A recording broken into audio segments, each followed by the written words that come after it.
Selamat pagi semuanya. Perkenalkan, nama saya Ignatia Hera Sigijuita dengan NIM 211224033. Pada kesempatan kali ini, saya akan mempresentasikan tentang bullying via media sosial. Saya yakin teman-teman di sini sudah mengerti apa itu bullying. Namun, apakah teman-teman sekalian pernah mendengar atau mungkin menemui bullying di media sosial? Baik, pada kesempatan kali ini saya akan membahas lebih jauh tentang bullying via media sosial yang terjadi di kalangan terutama pada kalangan remaja. Baik, selanjutnya. Nah, apa itu bullying? Mungkin di sini ada yang bisa membantu menjawab.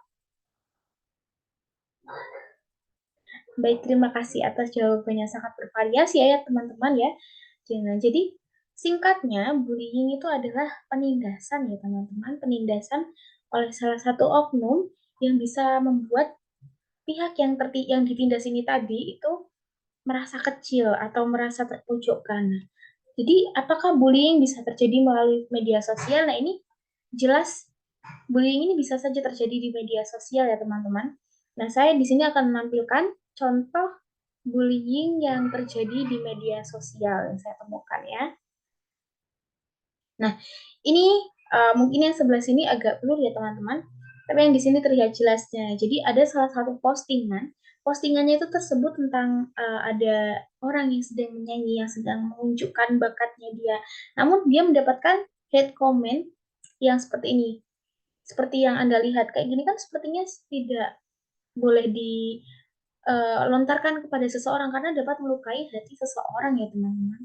Nah, lalu yang sebelah sini itu ada postingan tentang bullying uh, yang menyangkut body shaming. Jadi dia mengupload salah satu foto yang di situ ada tutorial makeupnya dan di situ disebutkan bahwa dia hitam, dia dekil, kayak sudah tua. Nah itu tidak boleh ya teman-teman. Dia sudah berusaha untuk mengeksplor dirinya, namun dia mendapatkan hujatan seperti ini. Ini salah satu uh, bullying via media sosial ya teman-teman yang saya temuin dari salah satu media sosial yaitu Instagram. Nah, selanjutnya, nah, mengenal cyberbullying. Cyberbullying ini tadi yang saya bilang ya, bullying via media sosial. Namun bahasa lainnya adalah cyberbullying. Jadi cyberbullying adalah intimidasi dunia maya yang biasanya itu melalui media-media sosial yang dilontarkan kepada seseorang untuk membuat seseorang itu merasa tertekan dan depresi. Nah, ini menurut data yang saya ambil, yaitu UNICEF, remaja usia 15 sampai 24 tahun yang diambil dari 160 negara, itu mereka mengalami cyberbullying yang lebih dari 70% kasus. Ini sangat sangat ini ya teman-teman, sangat memprihatinkan karena jumlah 70% ini termasuk tinggi, apalagi diambil dari 160 negara. Dan rata-rata dari mereka juga belum bisa untuk mengutarakan hal-hal ini dengan orang-orang terdekat mereka, seperti misalnya orang tua atau pihak sekolah atau pihak-pihak terkait yang seharusnya memang hal ini memang diutarakan agar tidak terjadi hal demikian. Nah, lalu perempuan lebih beresiko tinggi mengalami cyberbullying ketimbang laki-laki. Ya, walaupun memang laki-laki ada yang mengalami cyberbullying, tapi perempuan di sini lebih beresiko tinggi. Biasanya cyberbullying yang dialami oleh perempuan tuh lebih ke uh, penghinaan secara fisik, teman-teman. Jadi seperti body shaming. Itu uh, mereka mengupload suatu foto lalu dilihat ih kurusan banget, ih gendutan banget, ih kok hitam sih. Nah, seperti itu teman-teman. Jadi tapi di sini tidak menutup kemungkinan laki-laki tidak terkena cyberbullying. Ada yang terkena cyberbullying. Namun di sini perempuan lebih berisiko tinggi ya. Nah, selanjutnya, nah ini ada dampak-dampak yang dari cyberbullying ini. Nah, ini saya ambil dampak bagi korban. Nah, secara psikologis dia akan terganggu. Jadi dia akan lebih depresi, mudah marah, mudah tersinggung, karena dia setiap hari mendapatkan olokan-olokan yang membuat psikologisnya terganggu. Lalu secara sosial, dia akan menutup kehidupannya secara sosial. Dia akan menjadi pribadi yang tertutup. Baik itu sosial tuh baik dari sekolah, baik dari rumah atau masyarakat, dia akan lebih tertutup. Lalu di kehidupan sekolah, dia juga akan mengalami penurunan belajar karena dia mungkin merasa terganggu, apalagi ada kasus di mana dia mengalami cyberbullying, tapi yang bullying dia itu dari teman-teman sekelasnya dia. Nah, itu juga sangat-sangat berpengaruh bagi korban karena dia akan mengalami penurunan uh, pembelajaran, penurunan nilai, lalu dia di sekolah sangat tertutup, akan menyendiri, dan itu sangat besar ya dampaknya, apalagi kalau di sekolah. Lalu secara emosional, dia akan mudah marah. Ini terutama di rumah ya teman-teman. Karena mungkin saat di luar atau saat di media sosial atau saat di sekolah, dia tertutup. Dia tidak bisa mengungkapkan perasaannya. Namun begitu sampai di rumah, dia tidak bisa mengontrol emosinya. Lalu ia luapkan dengan hal-hal lain. Misalnya ketika dia ditegur oleh ibunya gitu, dia akan mudah terpancing emosinya. Nah, itu karena dampak dari bullying itu sendiri. Nah, secara fisik mungkin uh, akan terlihat ya teman-teman, karena mungkin dia akan merasa kurang sehat, letih lesu, lalu mungkin bullying yang secara langsung juga bisa terlihat, misalnya terlihat ada bekas pukulan dan lain-lain ya teman-teman. Namun kalau misalnya dari cyberbullying, yang terlihat dia akan tampak letih lesu, atau mungkin ada juga yang mengalami ini namanya itu kalau tidak salah menyayat-menyayat diri sendiri, itu juga menjadi salah satu karena dia merasa tertekan sehingga dia mencoba mentransfer rasa sakitnya tersebut dengan hal-hal yang bisa dibilang negatif. Nah, jatuhnya ini ke fisik. Nah, dia melukai fisiknya sendiri untuk mentransfer rasa sakit hatinya. Nah, seperti itu. Nah, selanjutnya ini adalah ada dampak dari pelaku. Nah, dampaknya ini sebenarnya tidak melulu korban ya teman-teman. Jadi ada dari pelaku. Jadi pertama dia akan bertingkah lebih agresif. Lalu yang kedua dia akan lebih keras. Kerasnya ini mungkin keras kepala, egois gitu ya. Lalu dia akan lebih uh, pokoknya semua harus menuruti aku. Dia punya pemikiran seperti itu. Lalu yang ketiga dia akan impulsif ya teman-teman. Yang keempat ini emosional. Emosionalnya ini tidak seperti korban. Kalau korban kan emosionalnya hanya di rumah misalnya. Tapi ini dia emosionalnya bisa di berbagai tempat.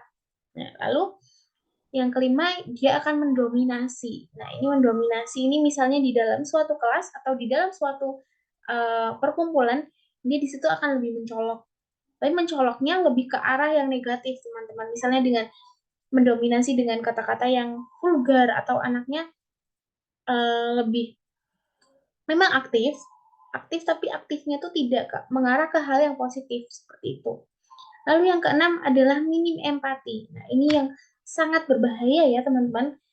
Bayangkan saja sih jika seseorang akan minim empati, bagaimana keadaan dunia setelahnya kalau misalnya banyak orang yang minim empati. Nah, jadi ini harus benar-benar ditindaklanjuti ya teman-teman.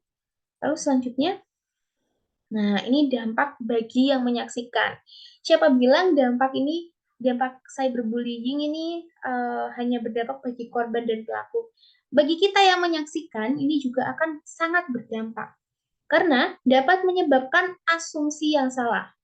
Nah, dari jurnal yang saya pelajari, itu ada satu sekolah yang menganggap bahwa cyberbullying atau bullying ini tuh hal yang wajar. Nah, asumsi ini salah ya teman-teman, karena hal ini bisa menyebabkan pemikiran orang ke depannya itu salah terus.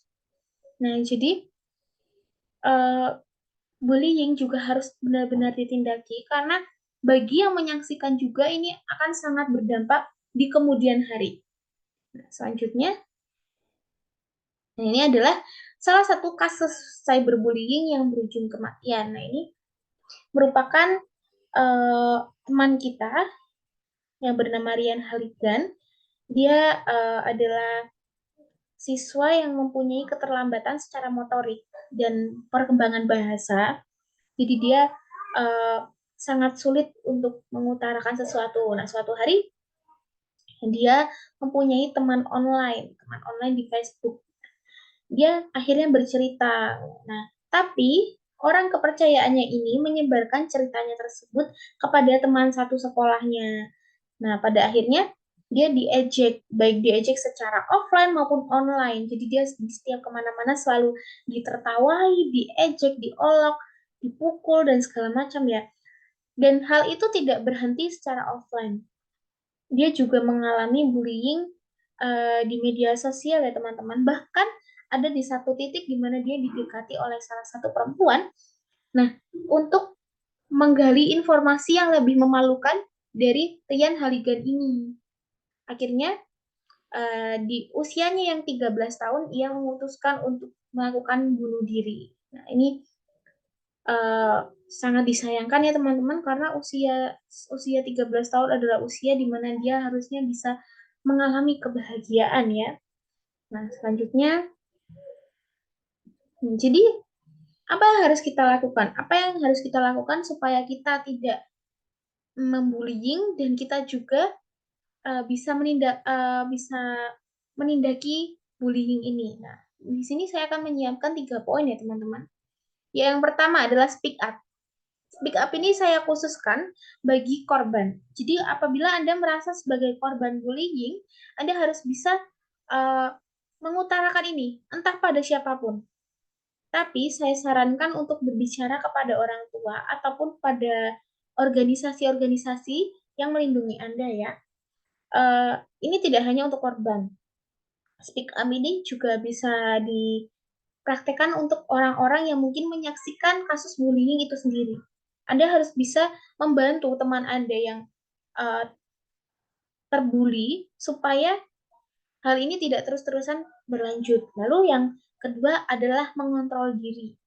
Nah, ini bagi pelaku dan bagi kita semua. Kita harus bisa mengontrol diri. Kita tidak boleh sembarangan berujar hal yang negatif kepada orang. Nah, selain itu kita juga harus bisa mengontrol diri untuk menjadi sisi yang lebih positif, ya teman-teman. Lalu yang ketiga adalah edukasi. Jadi yang kita butuhkan sebenarnya saat ini adalah edukasi. Banyak orang-orang di luar sana yang beranggapan masih, ala bullying itu hal biasa yang terjadi di sekolah. Nah, hal ini harus kita putar supaya persepsi mereka bisa uh, lebih memahami bahwa bullying itu adalah tindakan yang sangat-sangat salah. Nah, jadi edukasi ini sangat diperlukan apalagi kita sebagai calon-calon guru harus mengedukasi peserta didik kita nanti supaya tidak melakukan bullying. Nah, jadi pada intinya kita harus memulai dari diri sendiri. Nah, kita tidak boleh membullying orang lain dan kita juga apabila sebagai korban kita harus bisa memulai dari diri sendiri misalnya dengan terbuka atau dengan mensosialisasikannya, dengan membicarakannya, dengan melakukan hal-hal ini saya yakin cyberbullying itu akan lebih kecil tingkatnya dari sebelum-sebelumnya. Nah, jadi kita harus bisa uh, mencoba menjadi diri sendiri yang mampu mengutarakan dan juga mampu mengontrol diri kita sendiri ya, seperti yang saya bilang sebelumnya. Baik, mungkin itu saja yang dapat saya sampaikan. Terima kasih atas waktunya. Apabila ada perkataan yang salah, saya mohon maaf yang sebesar-besarnya. Terima kasih.